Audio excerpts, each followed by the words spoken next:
প্রিয় দর্শক বন্ধুরা, ফসলের মাঠে সবচেয়ে বড় শত্রু হলো পোকামাকড়। প্রতিদিনই আমরা দেখি নতুন নতুন কীট আক্রমণ করেছে, আর কৃষকেরা হয়ে যাচ্ছে একদম দিশেহারা। কিন্তু বিজ্ঞানের অগ্রগতির কারণে আসছে নতুন নতুন সমাধান। আজ আমরা আপনার সামনে তুলে ধরবো এমন একটি সমাধানের কথা, যেটি বের করেছে সিনজেন্টা কোম্পানি এবং যার নাম হলো ব্যাস্টোরিয়া।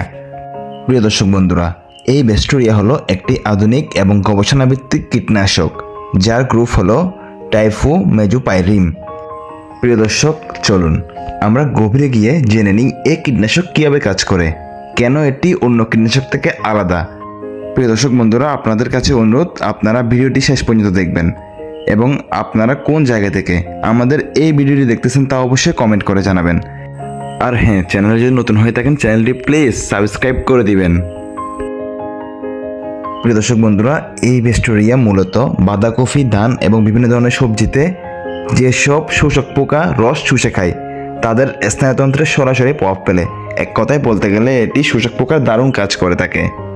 আজকে যেহেতু আমরা ধান নিয়ে কথা বলতেছি, তাহলে বলাই বাহুল্য এই ব্যাস্টোরিয়া বাদামি গাছপরিং, পামরি পোকা এবং পাতা পরিংয়ের দারুণ কাজ করে থাকে। প্রিয় দর্শক বন্ধুরা, এই ব্যাস্টোরিয়া কীটনাশক প্রথমেই পোকার খাবার খাওয়ার ক্ষমতা বন্ধ করে দেয়, ফলে পোকা দুর্বল হয়ে যায় এবং কয়েক ঘন্টার মধ্যেই মারা যায়।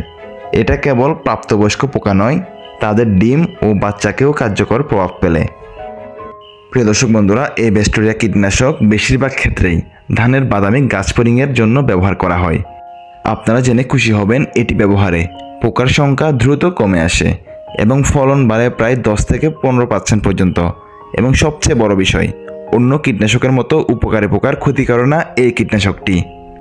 আর বলতে গেলে একেবারে নতুন একটি গ্রুপ এবং পরিবেশ বান্ধব দিক থেকেও তুলনামূলক ভালো। একবার প্রয়োগ করলে দীর্ঘ সময় সুরক্ষা পাওয়া যায়। প্রিয় দর্শক বন্ধুরা, অনেক তো বললাম নতুন কীটনাশক সম্পর্কে, কিন্তু আমাদের অবশ্যই জানতে হবে এটির মাত্রা কেমন এবং কোন সময় ব্যবহার করতে হবে। প্রিয় দর্শক বন্ধুরা, আপনারা আমার হাতে যে 15 গ্রামের প্যাকেটটি দেখতে পাচ্ছেন, এই প্যাকেটটি আমরা সম্পূর্ণ 1 বিঘা কিংবা 33 শতকে স্প্রে করে দিব। এটি সর্বোচ্চ রেজাল্ট পাবেন। এবং আপনারা অবশ্যই পোকা যখন দেখবেন প্রাথমিকভাবে আক্রমণ করতেছে, তখন এটি ব্যবহার করবেন। এবং যদি দেখেন অতিরিক্ত আক্রমণ করে ফেলেছে, তখনও ব্যবহার করতে পারবেন, কোনো সমস্যা হবে না। আর হ্যাঁ, অবশ্যই বিকালবেলার দিকে স্প্রে করবেন। আবার অনেকে স্প্রে করার সময় 2 মেশিন কিংবা 2 ঢুলে সম্পূর্ণ প্যাকেটটি দিয়ে দেয়, কিন্তু এমনটা করবেন না। আপনারা 3 ডুল কিংবা 4 ডুল করে সম্পূর্ণ প্যাকেটটি ভিজিয়ে স্প্রে করে দিবেন 1 বিঘাতে, তাহলে একটি পরিপূর্ণ রেজাল্ট পাবেন।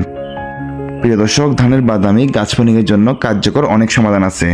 আপনারা নতুন প্রজন্মের এই নতুন কীটনাশকটি একবার ব্যবহার করে দেখুন এবং যারা যারা আগে ব্যবহার করেছেন তারা অবশ্যই কমেন্ট করে জানাবেন আপনারা রেজাল্ট কীভাবে পেয়েছেন।